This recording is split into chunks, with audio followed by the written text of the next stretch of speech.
I've had this for a bit now, and a few people asked me about it, so here is my take. This is a robot lawn mower for someone who wants the grass kept under control without spending their weekend pushing a mower around. It makes the most sense for small to medium yards where you want maintenance cuts more than you want to knock down a jungle once a month. If you are the type of person who is fine doing a little setup once, then mostly letting it run on a schedule, this is aimed at you. What made me curious about it is simple. I do not like dealing with perimeter wire. I have set up wired systems before, and I always end up second-guessing my layout, fixing breaks, or adjusting it when the edge of the lawn changes.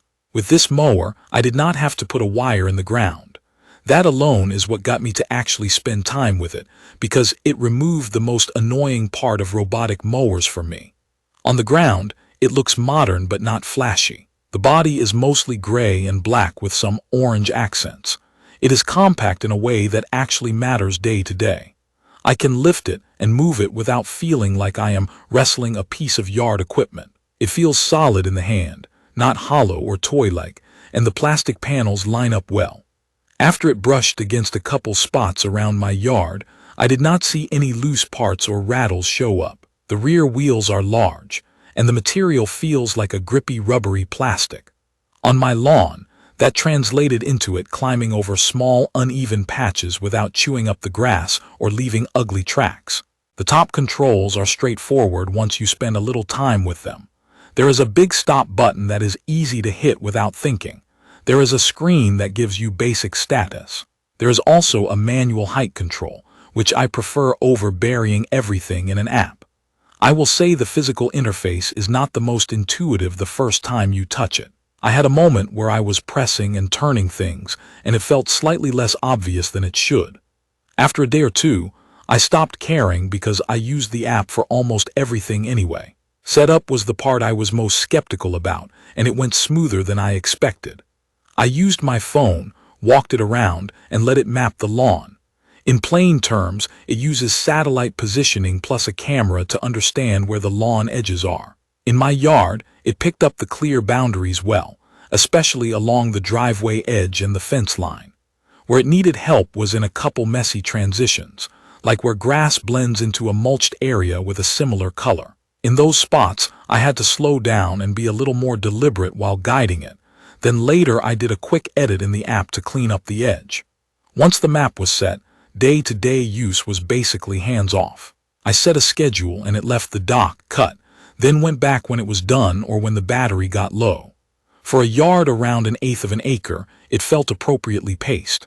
It mows for around an hour, then returns to recharge for about an hour and a half, then goes back out and continues where it left off. That sounds slow if you're thinking like a normal mower, but in practice, because it is doing frequent maintenance cuts, it is fine. The yard stays consistently neat, which is kind of the whole point. In real use, I noticed two things right away. It is quiet. Standing nearby, it is more like background noise than a machine roaring away. I have run it in the morning without feeling like I was being that neighbor. The other thing is navigation. It does not drive around randomly. It moves with purpose, and it changes its cutting direction over time, so you do not get the same lines worn into the grass. After a week, my lawn looked more even than it usually does when I mow in a hurry and accidentally repeat the same patterns. Obstacle avoidance is mostly handled by the front camera and its object detection. I tested that in a very normal way by forgetting things in the yard. I left a boot out one day, and it went around it instead of bumping into it. I also left a kid's toy near the edge of the lawn, and it slowed down and steered away. It is not perfect, though. Very small stuff, like a thin branch or something low and narrow, can still be a problem if it blends into the grass.